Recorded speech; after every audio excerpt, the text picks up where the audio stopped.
One day, my usually cheerful daughter suddenly became distant. At first, I thought it was just adolescence, but her suspicious behavior increased day by day.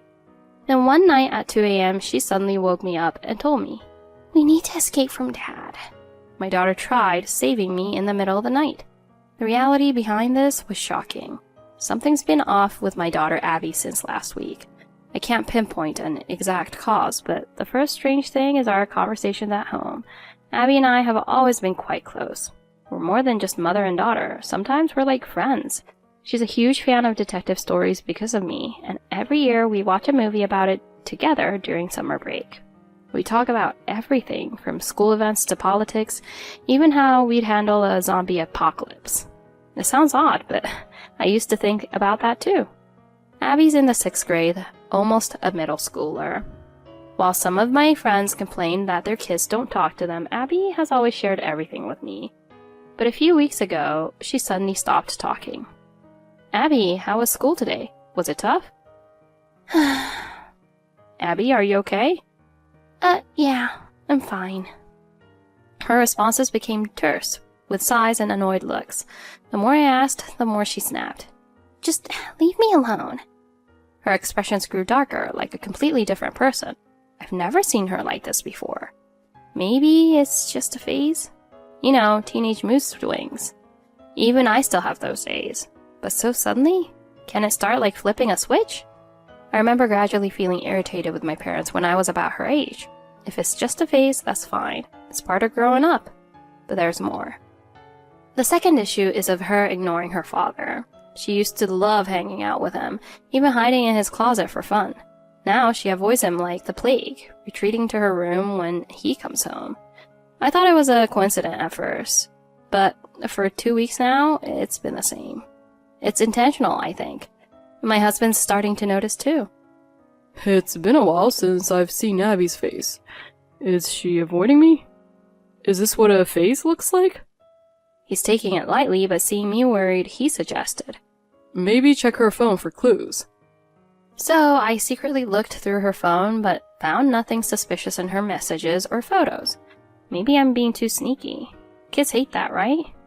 True, but as her parents, we agreed we could check her phone since she uses it for things like tutoring sessions.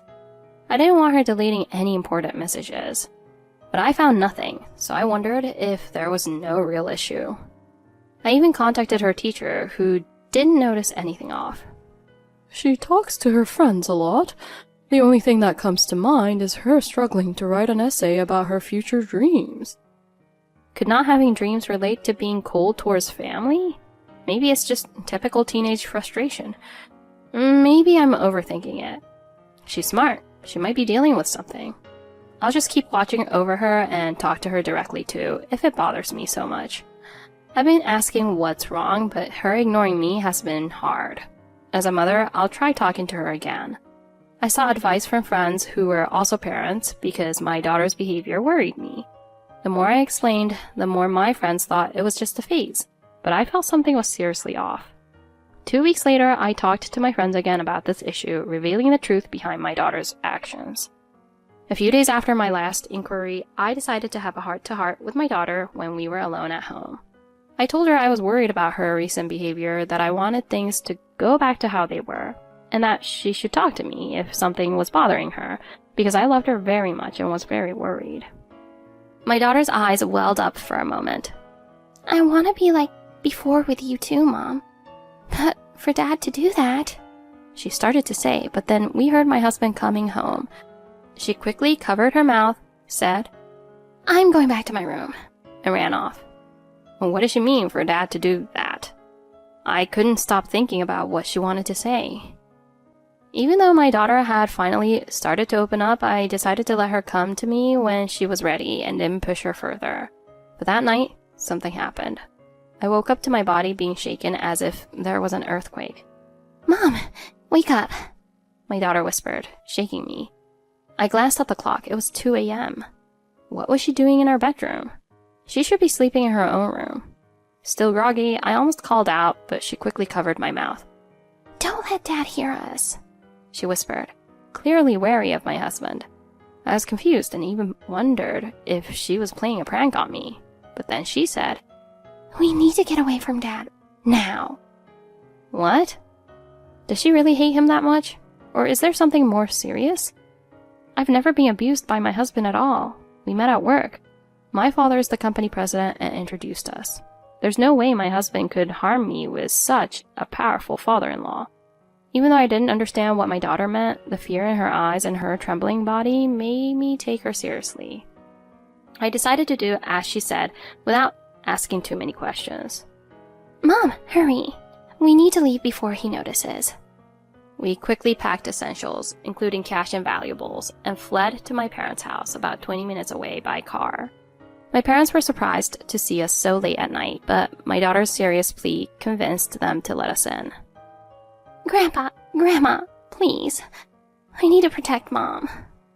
It wasn't uncommon for us to stay over, so they understood my daughter wasn't lying. My parents knew she was a serious child who wouldn't make such things up. My father asked if something had happened that made my daughter feel she needed to protect me. She sighed deeply and then spoke. The truth is, Dad is cheating. Probably whenever Mom and I stay over here at your house. And he wants to divorce Mom. He's planning to set her up. Cheating? A setup? All three of us were shocked. From what I overheard on the phone, he's trying to create false evidence of Mom cheating to get an advantageous divorce. A trap? I've never been that attractive, so the idea seemed far-fetched. But my daughter continued. Wait, I have proof. She played a recording on her phone. My husband's voice was clearly heard saying, So on June 10, get her drunk and take photos of her at the hotel. With that, I can get a divorce and alimony. I never loved her anyway. I had felt my husband's lack of affection, but this was unforgivable. My daughter had overheard my husband's conversation while hiding in his closet and recorded it. She was determined to protect me and collected evidence. She had always found the closet in my husband's study comforting, but one day she saw him with another woman when she got back from tutoring. Disturbed, she hid in the closet and overheard his conversation, confirming her suspicions. She was determined to protect me. She had also heard my husband suggest checking her phone, so she deleted any suspicious content from the trash folder. She even tried to get his fingerprint using cornstarch, but failed. I was incredibly moved by my daughter's efforts. Then the topic quickly turned to how to confront my husband. The date that my husband was talking about in the recording was the next day. Coincidentally, I had plans to go drinking with some close female friends on that day, and it was suddenly decided that Martin, a high school classmate and also acquaintance of my husband, would join us. That's when it hit me. So his accomplice was Martin. I decided to go home after all. My daughter opposed, saying, You're walking right into the fire. But I played it cool and told her, I'm going undercover. I'm intentionally stepping into my husband's trap, all to get the evidence of his affair that my daughter couldn't fully capture. So I left my parents and daughter, who were fuming at my husband, and went home alone. It was 6 a.m. My husband, unaware of what had happened the night before, woke up as usual and said with unusual cheerfulness, Ingrid, you got a drinking party today, right? Go out and have fun for a change. Sensing his scheming tone, as if he wanted this to happen, I responded, I'll be home late tonight, so I'll have Abby stay over at my parents'. This put my husband at ease. Incidentally, my husband had no idea that Abby was already at my parents' house by then. This made me even more determined to exact my revenge, realizing that he didn't care about his family at all. Then came the night of the drinking party. I'll leave out the details for now, but let's just say Martin got what he deserved. Using the plan I got out of Martin, I had a great time with my friends, talking smack, and came home late on purpose. The next morning, my husband made a reckless move. What's this, Ingrid? You came home late because you were cheating, weren't you? He said confidently, slamming a picture of me and Martin together on the table. But that photo was taken last night with Martin's help, made to look cozy on purpose. The original photo, which also had other people in it and clearly visible, was cropped to show just me and Martin, which Martin then sent to my husband. My husband quickly pulled out the photo, but if you looked closely, you could see a blurry sign in the background. He had further edited my already edited photo. Just so you know, being alone and getting cozy with a guy outside a hotel like this counts as cheating.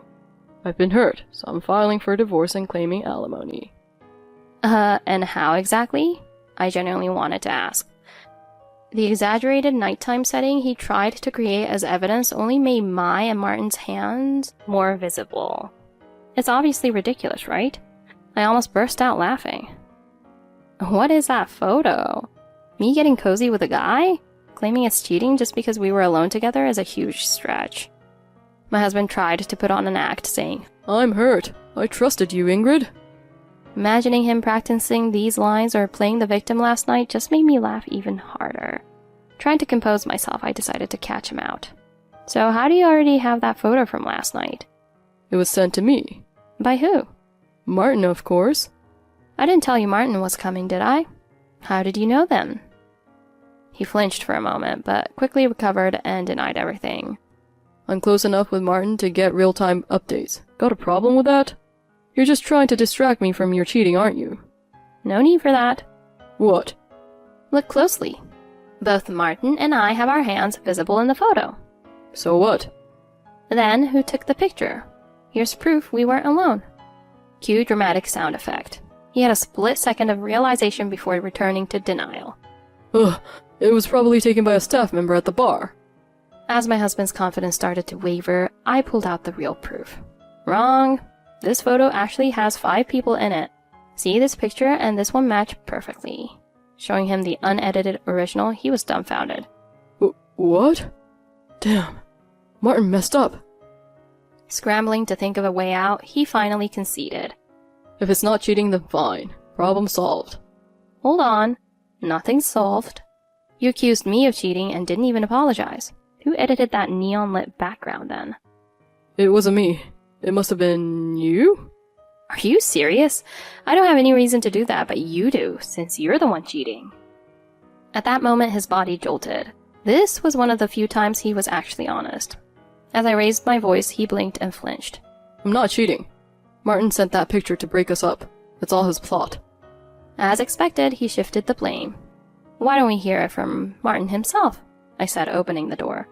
I opened the door calmly, revealing an angry Martin. After giving Martin a talking to last night, I told him to come over this morning, long before my husband would be awake. Martin had been standing there, freezing and furious from hearing my husband's words. Naturally, a fight broke out. So you're blaming me now? I felt guilty for sharing your info with Ingrid and the ladies, but I shouldn't have. So you turned your back on me? And you edited the photo? Edited? You asked for a cozy photo to be sent, remember? Shut up. They already know everything anyway. They know about your affair with the receptionist and your plan to frame Ingrid to get a divorce. You told them that too? Did you also mention the $2,000 I paid you to set her up? Oh, I didn't mention the amount. Oops. He covered his mouth, realizing he'd exposed himself. As he glanced at me, it was clear. He dug his own grave. And guess what? I recorded this whole argument on my phone. When they realized that I was looking at them like I was staring at cockroaches, they both turned pale. During our grilling of Martin the night before, he said that he helped out of loyalty and a bit of fear. But I thought to myself, who is he fooling? Martin didn't want to admit he did it for the money, scared of our questioning. Both Martin, who got lured by money, and my husband, who tried to manipulate with money, are the worst. Despite the presence of witnesses and nearly confessing, my husband kept fighting back. I admit I wanted a divorce, but I wasn't cheating. Martin lied about everything, he said, trying to defend himself. How about these messages and photos? I said, showing him the evidence of his infidelity from my phone. Sweating, he looked at me and asked, How did you get those? Let me explain. 1. I left a bottle of Coke on the table with a note saying, "Good job today," for my husband. 2. After drinking it, my husband fell into a deep sleep and I used his finger to easily unlock his phone. 3. I transferred the incriminating photos via AirDrop. Simple steps, really. Although Abby struggled to unlock it, I did it effortlessly. Making someone sleep is basic detective work, at least on crime shows. With this evidence, it was checkmate. No matter how much he tried to delete the photos from his phone, it was pointless now. I'm sorry. I'll pay the alimony. Just please don't tell your dad. No chance. He's already heard everything. Before the drinking party last night, I had collected the divorce papers and bought a bugging device, setting it up to send audio to my parents' house. My parents and daughter wanted to keep tabs on the situation. No way. My husband crumbled as I handed him the divorce papers, bringing this saga to an end. And by the way, Martin has a fiancée. When I told him I'd be informing her about this, he collapsed to his knees, just like my husband. Even after all the corporation, I had no intention of forgiving anyone.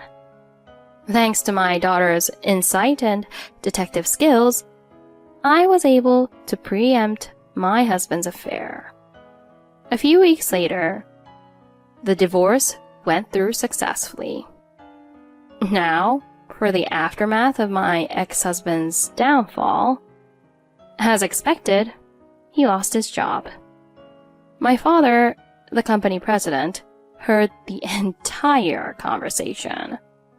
My ex-husband was also disowned by his parents. The divorce news inevitably reached my in-laws. With the divorce being his fault, he had to leave the house and lost a significant amount of money in the settlement. Financially ruined, he began to spiral into depression.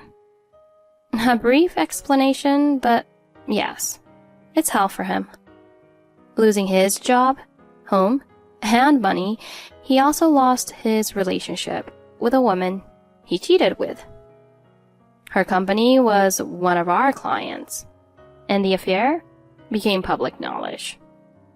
She lost her job, became the subject of gossip, and moved to another city. I received the alimony in a lump sum and didn't care about her anymore. On the bright side, my daughter discovered her passion for detective work from this experience. She dreams of becoming an excellent detective and helping people. She even wrote about it in her graduation essay. With the negative influence of my husband gone, she's back to her cheerful self. We're looking forward to living happily together. As for Martin, he got dumped by his fiancée. That's all for now. I hope my daughter becomes a great detective.